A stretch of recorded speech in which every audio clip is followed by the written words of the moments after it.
और जहां गुरु हैं वहां जीवन में, अगर शास्त्र अगर ये कह रहे हैं कि गुरु ब्रह्मा गुरु विष्णु गुरुदेव महेश्वर, और क्या गुरु ब्रह्मा और विष्णु महेश तो बहुत छोटी चीज है, और गुरु साक्षात पर ब्रह्म, मुझे यहां तक कह रहे हैं। ये सब शिव और विष्णु तो सब छोटे हैं, इन देवताओं से भी ऊपर एक ब्रह्म है, और ब्रह्म से भी ऊपर परम ब्रह्म वो है। इसलिए मैं गुरु को प्रणाम करता हूं, शिव को मान करके या विष्णु को मान करके नहीं कर रहा हूं। इस श्लोक मेरा तो है नहीं, और मैंने उनको कहा भी नहीं था ऐसा श्लोक लिख के रखना, किसी को सुनाऊंगा, मैंने ऐसा कहा नहीं था। ये तो 10,000 साल पहले का लिखा हुआ श्लोक।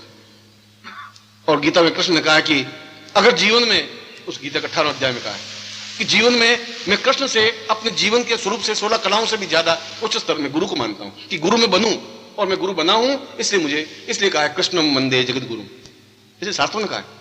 कृष्ण को हम इसलिए वंदन करते हैं कि वो जगत गुरु हैं, कृष्ण के रूप में होने की वजह से हम उनको प्रणाम नहीं करते हैं, कृष्ण को वंदन करते हैं। कृष्ण वंदे, तुम किस प्रकार से उसमें समाहित होकर के उन कार्य को इतना ऊंचा उठा सको कि जहां एक हिमालय पर्वत से सामने खड़े हो जाए तुम्हारे लिए। ये छोटी मोटी पहाड़ी में क्या चढ़ना है तुम्हें, इसमें तुम्हारा कोई महानता नहीं होगी। तेंजिंग को हम और तुम जानते हैं, हिलेरी को तुम और हम जानते हैं, तो इसलिए कि उस हिमालय की सबसे ऊंची छोटी एवरेस्ट पर पांव रखा उसने, इसलिए हम उनको जानते हैं, लड़कों को, दोनों को। छोटी पहाड़ी में चढ़ने वाले को नाम न तुम्हें याद है न मुझे याद है। चढ़ना है तो फिर वहां चढ़िए, हिमालय पर चढ़िए, ठेठ गौरी शंकर पर, एवरेस्ट पर। ये प्राप्त करना है तो गुरु को अंदर समाहित करिए। उन ब्रह्मा और विष्णु को और रुद्र को और लक्ष्मी को, उनको अपने अंदर स्थापित करने से क्या मिल जाएगा तुम्हें, क्या हो जाएगा? शंकराचार्य का उनसे कुछ नहीं होगा। जब वो सब कुछ है ही तो अपने आप में समाहित करने की जरूरत है, और समाहित करने का तात्पर्य है कि हम उनसे दीक्षा ले। इस लाइन में कहा है कि बार बार दीक्षा लें, क्योंकि हमारे अंदर इतना अधिक पर्दे पड़े हुए हैं, इतना अधिक छल और झूठ है, हम अहंकार वाली करें कि हमें कुछ चिंता नहीं, हमें कोई लोभ नहीं बच्चे, और हमें कोई मोह नहीं बच्चे। इस बच्चे कहने से काम चलेगा नहीं तुम्हारा। घर में बैठे बैठे गुरु गुरु गुरु गुरु करने से होगा नहीं। जब तुम एक्टिविटी में उतरोगे ही नहीं और घर में बैठे भी रहोगे, दूध उठने का तो दूध को नीचे भी रखोगे, गुरु जी को याद करने से कुछ नहीं होगा। बिल्कुल क्रियाकलाप में आना पड़ेगा, एक्टिविटी में आना पड़ेगा, उनके कार्य को पकड़ना पड़ेगा, उसमें समाहित, उसका हाथ बनना पड़ेगा, उसका पांव बनना पड़ेगा। या तो उनके गुरु के तुम हाथ बनो, या उसके पांव बनिए, या उसका पेट बनिए, या उसका मस्तिष्क बनिए, या उसकी आंख बनिए, या नाक बनिए, कुछ तो आप बनिए, उस शरीर में समाहित हो जाइए, फिर पूरी तरह से समाहित हो सकोगे। और हाथ का मतलब, हाथ बनने का मतलब है कि उनके हाथ में जो कार्य, उस काम को हाथ में बंटाइए, उनका पांव जो कर रहा है वो आप काम करिए, तभी कुछ हो पाएगा, तब उस समाहित होने की क्रिया हो पाएगी। और जब एक बार गुरु समाहित हुए तो गुरु का सारा ज्ञान, गुरु का सारा अनुभव, सारा जीवन, जिंदगी, उनकी धड़कन, आकाश मोड़ने की क्षमता और मानसरोवर में डुबकी लगाने की क्षमता, उस आनंद को प्राप्त करने से अपने आप प्राप्त हो जाएगी। उसके लिए तुम्हें इतने उपनिषद, उतने प्राण न पढ़ सकते हो, न संभव है। अगर मैं 10 लाख मंत्र सुना सकता हूं, एक आदमी के बस की बात नहीं है 10 लाख मंत्र याद करना, 10 लाख, और मैं 10 लाख श्लोक आपको सुना सकता हूं।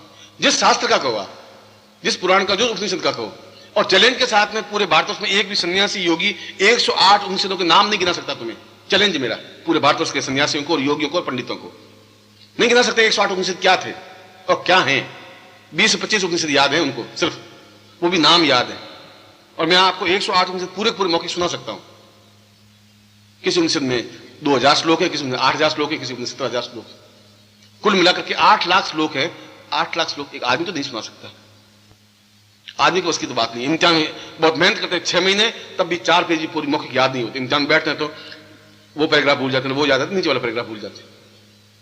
जब ये किताब तो मौखिक नहीं कर सकते तो 2 करोड़ श्लोक कैसे याद करोगे? और अगर किसी को 2 करोड़ श्लोक याद है तो जरूर कुछ विशेषता तो है, कुछ अद्वितीयता है, हम उसको नहीं पहचान पाएंगे तो ये तो हमारी न्यूनता है, उसकी न्यूनता तो है।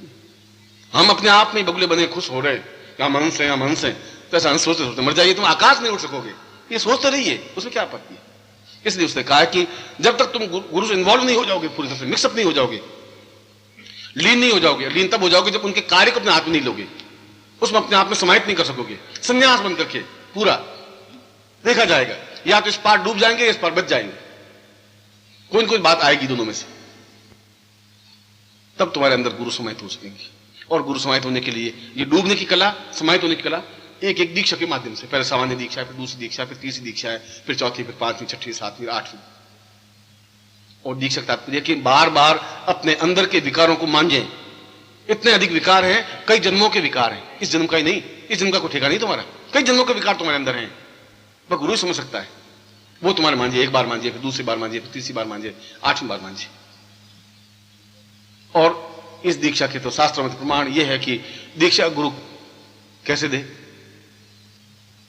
या तो गुरु को सेवा करें, गुरु की 4-5 साल उनकी रोटी बना के दें, उनको खिलाएं, उनके स्नान कराएं, उनको वस्त्र पहनाएं, उनके कपड़े धोएं, लंगोट धोएं, उनकी मालिश करें, उनकी कुटिया को लीपे पोते, और फिर 2-3 साल बाद जाकर के दीक्षा दें।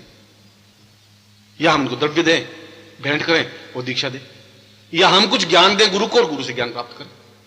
3 चीजों से ज्ञान प्राप्त हो सकता है, चौथा तो कोई तरीका ही नहीं। या तो 5 साल आप सेवा करें, दीक्षा लें, या आपके पास कोई ऐसा ऊंचा ज्ञान है कि वो ज्ञान दे, वो दीक्षा प्राप्त करें। आपस में समाहित होने की, ये पानी मिलेगा तभी तो पानी मिक्सअप होगा। तुम किनारे खड़े एक बाल्टी अलग पड़ी है कि मुझे पानी मिल जाए, मुझे पानी मिल जाए, ऐसा पानी नहीं मिल सकता। उन दीक्षाओं के माध्यम से, इस गुरु मंत्र के माध्यम से, और अपने आप को उनके प्रति समर्पण ये नहीं कि गुरुदेव गुरुदेव मैं तो आपको समर्पित हूं गुरुदेव, और फिर गुरुदेव मेरी पत्नी बीमार है तो क्या दवा दूं, और अब सौंप दिया सब जीवन का सब भार तुम्हारे हाथों में, गुरु जी मुझे शाम को घर जाना है, पानी पत्नी। अब एक सेकंड पहले बोला सब सौंप दिया, अब एक सेकंड पहले घर जाना है, घर क्यों जाना? गुरु जी आप मालूम पत्नी करते, फिर तुमने सौंपा क्या? अब एक मिनट तो तुम लैंड बोल रहा था, सौंप दिया, झूम रहे हो, अब सौंप दिया इस जीवन का सब भार तुम्हारे हाथों में, और मुझे अरे भाई आज रुक जा, जान दीजिए पानी पर जाना और गाड़ी चुक जाएगी, और सौंप दिया गुरु जी सौंप। ऐसा नाटक तो बम्बई के एक्टर भी नहीं कर सकते। अब बताओ, मैं मन में सोचूं कि ऐसी एक्टिंग मुझे क्यों नहीं आती, क्या गड़बड़ क्या है? कभी कभी मैं बहुत गौरवान्वित महसूस करता हूं कि कितने अच्छे शिष्य मेरे हैं कि आधे सेकंड में सौंपा, आधे सेकंड नहीं सौंपा, चलो आप अपने घर, मैं अपने घर, फिर महीने पर बाद आएंगे गुरु जी वापिस सौंप दिया गुरु जी, अरे अभी तक कहां थे? गुरु जी क्या बताएं आपको, एक चक्कर था गुरु जी, उस चक्कर में लखनऊ जाना पड़ा ऐसा, बस। और तुम 10,000 साल तक सौंपते रहो, कोई फर्क नहीं पड़ेगा महाराज, ऐसा नहीं चलेगा काम, बहुत शाम हो गया, अब ऐसा नहीं चलेगा, अब ऐसा हाथ छुड़ा छुड़ा के भागने से काम तुम्हारा नहीं चलेगा। हर बार तुम्हारा हाथ पकड़ते हैं, हर बार तुम हाथ छुड़ा के भाग जाते हैं, उससे ये पूर्णता प्राप्त नहीं हो पाएगी, और जीवन कटता जा रहा है, जीवन बीतता जा रहा है, चाहे तुम शिष्य हो, चाहे शिष्य हो, चाहे पाठक हो, और चाहे श्रोता हो। तुम्हारे अंदर का स्वार्थ शीश उतारे गूंजरे सब कुछ छोड़ना पड़ेगा, तुम्हें छोड़ना ही पड़ेगा। और 3 महीने ले लीजिए, एक्सपेरिमेंट करिए, 3 महीना, 6 महीना, साल, 2 साल, निस्वार्थ भाव से अपने आप को डुबाइए तो सही, और अपने आप को गुरु को पूर्ण रूप से अपने आप में समाहित करने की कोशिश करिए। वो दीक्षाओं के माध्यम से हर बार दीक्षा लूंगा और अपने आप को पूर्ण निर्मल बना करके उस बगुड़े से हंस के स्टेज पे आऊंगा। जब 8वीं दीक्षा लूंगा तो आना है मुझे, हर बार अपने पंखों में ताकत देनी पड़ेगी। गुरु अपनी शक्ति के माध्यम से, शक्तिपात के माध्यम से और ताकत देंगे, दूसरी बार और ताकत मिलेगी। पिंजरे के पक्षी होते हुए मैं जमीन पर आऊंगा तो फिर उड़ जाऊंगा, फिर मुझे चिंता नहीं है, क्योंकि मुझे अंदर इतनी पंखों में ताकत दे सकेगा वो शक्तिपात। वो अनार के दाने खाने से ताकत नहीं आएगी पंखों में, तो रोज खाता तो होता, उससे वो नहीं उड़ सकता। और ये क्रियान्वयन, ये मंत्र, ये दीक्षा, तीनों का स्टेज मिलना चाहिए। तुम खुद उस काम को संभालो जो उचित है। गुरु जी पूछने की जरूरत नहीं है कि गुरु जी क्या करूं, गुरु जी क्या करूं, इससे तो कुछ होगा नहीं। गुरु तुम्हें क्या के लिए काम सौंपेगा? वो क्यों कहेगा कि तुम ये काम करो मेरा? उनके तो कोई काम है ही नहीं।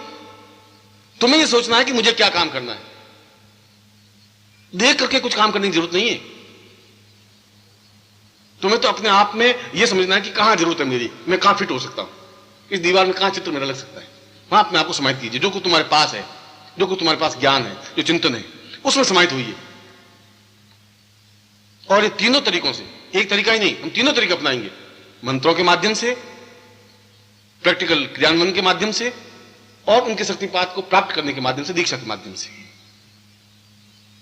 और ऐसी स्थिति में उस चौथी पंक्ति में कहा है कि निश्चय ही गुरु चाहे या नहीं चाहे, ईश्वर चाहे या नहीं चाहे, पर ब्रह्म चाहे या नहीं चाहे, गुरु तो प्रत्यक्ष होगा ही, शरीर में होना ही पड़ेगा, क्योंकि तत्व है। बटन दबाएंगे तो रोशनी होगी ही होगी, अगर तार बिल्कुल सही है तो। ऐसा हो ही नहीं सकता कि बटन दबाए लाइट नहीं लगे, क्योंकि तार तो बिल्कुल सही है। और ये तार है, ये तार पूरे तुम्हारे दबाने से जहां तुम हो, पिंजरे के तोते, वहां से फिर आकाश में उड़ने वाले हंस बनने की वो तार है।